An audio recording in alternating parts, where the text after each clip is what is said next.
Friends, rights issue क्या होता है बहुत ही सिंपल लैंग्वेज में आपको एक्सप्लेन करूंगा।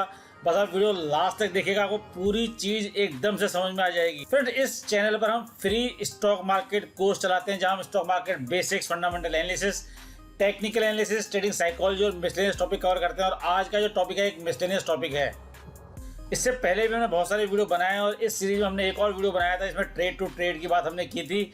इस वीडियो को जाकर भी अगर आप देखिए, इसमें पूरी जानकारी दी है कि ट्रेड टू ट्रेड सेगमेंट क्या होता है। अब आइए राइट्स इशू की बात करते हैं। फ्रेंड्स, आजकल बहुत सारी कंपनी अपने राइट्स इशू लेके आती हैं, बहुत सारे स्टॉक में राइट्स इशू लेके आते हैं और जो रिटेल इन्वेस्टर है उसके मन में हमेशा सवाल बना रहता है कि राइट्स इशू क्या होता है, मुझे क्या करना चाहिए। तो आज मैं आपको विद डेफिनेशन एक एक चीज़ बताऊंगा, एग्जाम्पल के साथ बताऊंगा, और एक राइट्स इशू अभी ओपन हुआ है उसके बारे में भी मैं आपको पूरी जानकारी दूंगा। बस वीडियो को लास्ट तक जुड़े रहिएगा। तो फ्रेंड, आइए सबसे पहले देखते हैं ये राइट्स इशू क्या होते हैं। आइए देखते हैं। Rights issue is a corporate action through which company can raise additional capital from their existing share holder. मतलब ये कॉर्पोरेट एक्शन है जिसके थ्रू कंपनी एडिशनल कैपिटल अपने एग्जिस्टिंग शेयर होल्डर से रेज कर सकती है। यहाँ एक बात ध्यान में रखने की है कि ये एग्जिस्टिंग शेयर होल्डर के लिए होता है, ये बहुत ही इंपॉर्टेंट चीज़ है। सो हम इसे दूसरी लैंग्वेज में कह सकते हैं, rights issue is an invitation to existing share holder to buy more share.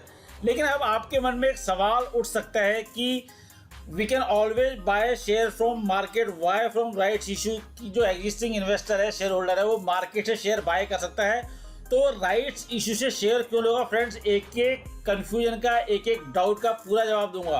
तो फ्रेंड, जैसा मैंने अभी बताया, rights issue is an invitation to existing share holders to buy more share.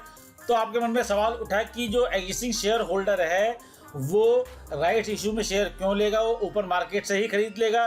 तो फ्रेंड्स, उसका रीजन ये है कि ये जो शेयर्स हैं एट ए डिस्काउंटेड प्राइस आपको ऑफर किए जाते हैं। So a rights issue is an invitation to existing share holder to buy more share at a discounted price than current market price. तो जो CMPA स्टॉक का जो current market price है उससे काफ़ी अच्छे खासे डिस्काउंट पर ये शेयर आपको राइट्स इशू में ऑफर किए जाते हैं। अब इसे एक एग्जांपल के साथ समझ लेते हैं। जैसे कि मान लीजिए किसी स्टॉक का प्राइस 700 रुपीज़ है, तो कंपनी जो है वो राइट्स इशू में 500 में शेयर दे रही है। अरे तभी तो आप खरीदेंगे। अगर चीज़ सस्ती नहीं मिलेगी तो कोई राइट्स इशू में पार्टिसिपेट क्यों करेगा? कंपनी को डिस्काउंट पे राइट्स इशू में ऑफर करना ही पड़ेगा, तभी कोई उसमें पार्टिसिपेट करेगा और तभी जो कंपनी का एम है वो पूरा हो पाएगा। सपोज कीजिए किसी स्टॉक का प्राइस 700 रुपीज़ चल रहा है, अगर कंपनी 500 रुपीज़ में राइट्स इशू में शेयर ऑफर करती है, तब ज़्यादा से ज़्यादा इन्वेस्टर उसमें इंटरेस्ट दिखाएंगे। तो ये, लेकिन मैं आपको एक चीज़ और बता देना चाहता हूँ, existing share holders have rights but no obligation to buy the share. मतलब एग्जिस्टिंग शेयर होल्डर के पास राइट है, कोई कंपल्सन नहीं है, ऐसा नहीं कि उसे खरीदने ही खरीदने हैं। राइट्स इशू में पार्टिसिपेट करना जरूरी है और उसे शेयर खरीदने पड़ेंगे। However it gives them an opportunity to increase their stake in the company. देखिए क्या होता है ना, ये कोई जो एग्जिस्टिंग शेयर होल्डर है उनके ऊपर कोई ऑब्लिगेशन नहीं है, कोई बाध्यता नहीं है कि उन्हें शेयर खरीदने। केवल ये राइट्स इशू ने राइट प्रोवाइड करता है सस्ते दामों पर, डिस्काउंटेड प्राइस पर शेयर लेने का। अब आपके मन में अगला सवाल उठेगा कि क्या राइट्स इशू में पार्टिसिपेट करने की कोई एलिजिबिलिटी है? जी हाँ, बिल्कुल है। आइए आपको उसकी पूरी जानकारी दे देता हूँ। आइए अब इसकी एलिजिबिलिटी देख लेते हैं। Rights issue are given to share holders in proportion to number of share already held by them.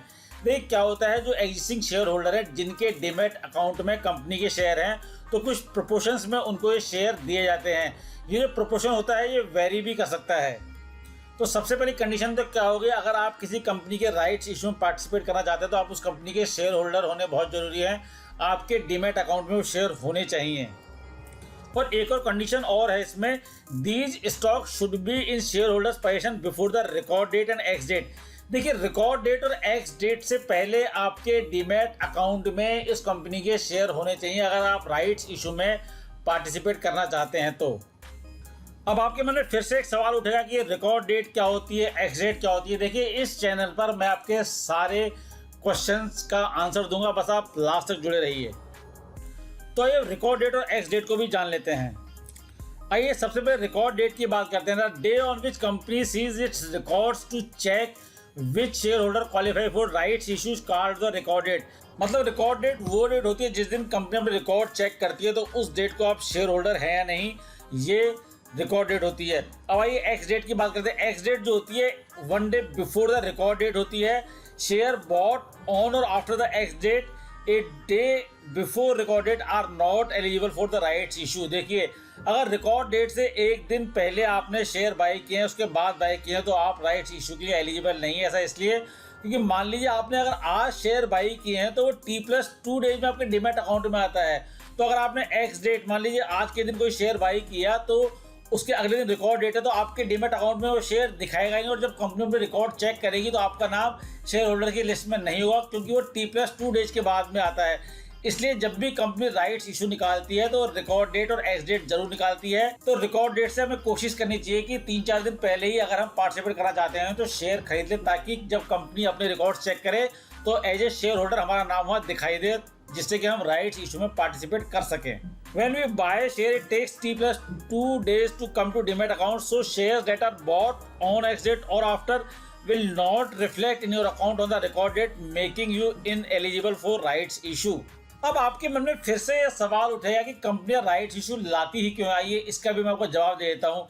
देखिए, क्या होता है, companies to raise money for business expansion, acquisition, takeovers और अदर जनरल कॉर्पोरेट पर्पज, तो उसके लिए उन्हें पैसे की जरूरत होती है, तो उसके लिए वो राइट्स इशू लेकर आती हैं। या कुछ कंपनी इसलिए भी राइट्स इशू लेकर आती है टू बिकम डेट फ्री। उनका बिजनेस अच्छा होता है और अगर उनके शेयर होल्डरों को लगता है कि कंपनी अच्छा ग्रो कर सकती है, तो अपने आप को डेट फ्री बनाने के लिए भी कुछ कंपनी राइट्स इशू लेकर आती हैं। और एक और जो मेन रीजन है वो ये है, it is one of the fastest method for a company to raise fresh capital from their existing share holder. और फिर से आपके मन में एक सवाल उठेगा कि हम राइट्स इशू में कैसे पार्टिसिपेट कर सकते हैं। देखिए, राइट्स इशू में पार्टिसिपेट करना बहुत ही आसान होता है। जैसे हम IPO में पार्टिसिपेट करते हैं, सेम वे में हम राइट्स इशू में पार्टिसिपेट कर सकते हैं। हम जो भी ब्रोकर यूज करते हैं, जहां हमारा IPO वाला सेक्शन होता है, वहीं पर ही राइट्स इशू का ऑप्शन आता है, वहां से हम अप्लाई कर सकते हैं। अगर हमारे डीमैट अकाउंट में शेयर्स है तो हम उसके लिए एलिजिबल हो जाते हैं। अब आइए एक एग्जांपल के साथ आपको बता देता हूँ, क्योंकि अभी भारतीय एयरटेल का राइट्स इशू आने वाला है। आइए पूरी जानकारी आपको उसको दे देता हूँ, और जो मैंने आपको एक्सप्लेन किया आपको एक चीज़ वहाँ देखने के लिए मिलेगी। आइए देखते हैं। फिर उससे पहले अगर आप स्टॉक मार्केट के एनालिसिस और डिस्कशंस वाले वीडियोस देखना चाहते हैं तो हमारा दूसरा चैनल जरूर ज्वाइन करें। और फ्रेंड्स, अगर अभी तक आपने चैनल को सब्सक्राइब नहीं किया है, वीडियो को लाइक नहीं किया, तो चैनल को सब्सक्राइब कर लीजिए, वीडियो को लाइक कर दीजिए। आपके लाइक और सब्सक्राइब करने से हमें मोटिवेशन मिलता है। अब आइए भारतीय एयरटेल का जो अपकमिंग राइट्स इशू आने वाला है, आइए उसकी जानकारी प्राप्त कर लेते हैं। देखिए, यहाँ पर आप एक एक चीज़ को ध्यान से देखिएगा। इशू का जो साइज है वो 21,000 करोड़ का है। इशू की जो डेट है वो 5 अक्टूबर से 21 अक्टूबर तक है। 5 अक्टूबर से 21 अक्टूबर तक है। रिकॉर्ड डेट अभी मैंने आपको एक्सप्लेन किया था, रिकॉर्ड डेट क्या होती है। रिकॉर्ड डेट 28 सितंबर 2021 को, मतलब 28 सितंबर को आपके डीमैट अकाउंट में ये शेयर होने चाहिए। जब कंपनी चेक करती है तो उसके लिए आपको 2-3 दिन पहले ही शेयर खरीदने पड़ेंगे, तभी वो T+2 डेज में आपके अकाउंट में आएगा।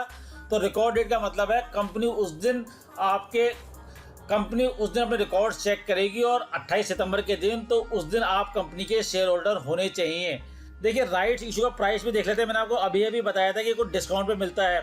535 पर शेयर पर राइट्स इशू का जो शेयर प्राइस है 535 पर शेयर, और करंट मार्केट प्राइस अगर भारतीय एयरटेल का देखेंगे 24/9 को 739 रुपये का, 739 रुपये आज का भाव चल रहा है शेयर का। और कंपनी अपने एग्जिस्टिंग शेयर होल्डर को 535 के भाव में शेयर प्रोवाइड कर रही है डिस्काउंटेड रेट पर। और जैसा कि मैंने आपको बताया है कि कुछ प्रोपोर्शन में ये शेयर ऑफर किए जाते हैं।